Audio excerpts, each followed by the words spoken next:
rendre les services sociaux de base accessibles aux populations rurales.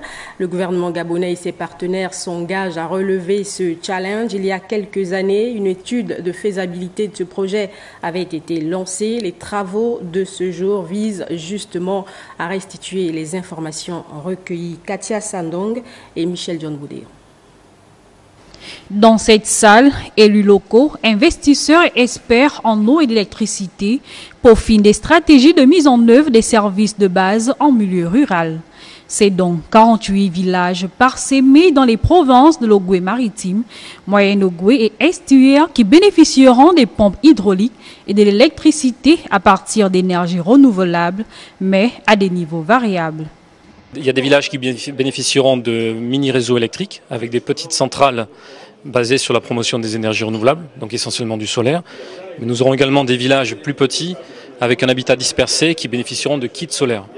Et donc, dépendant de ces configurations, deux niveaux de services seront proposés. Un niveau de service de base qui permettra d'alimenter les principaux usages dont les populations ont besoin, à savoir la recharge des téléphones portables, un peu d'éclairage, l'alimentation d'une télé et d'une petite radio.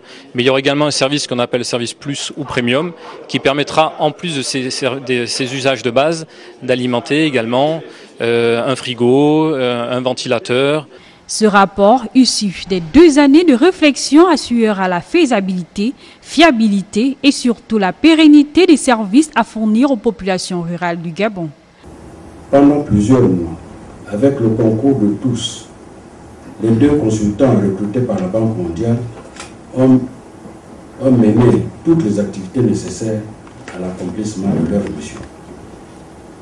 Pendant plus d'1 an, ils ont sillonné les provinces de l'Estuaire, de l'Ogooué-Maritime et du Moyen-Ogooué, rencontré les membres du gouvernement, les responsables administratifs, les opérateurs économiques, les élus locaux et les populations de la zone du projet pilote, afin de collecter le maximum d'informations pour atteindre l'objectif partagé avec les plus hautes autorités du Gabon, l'accès à l'eau et à l'électricité dans nos villages.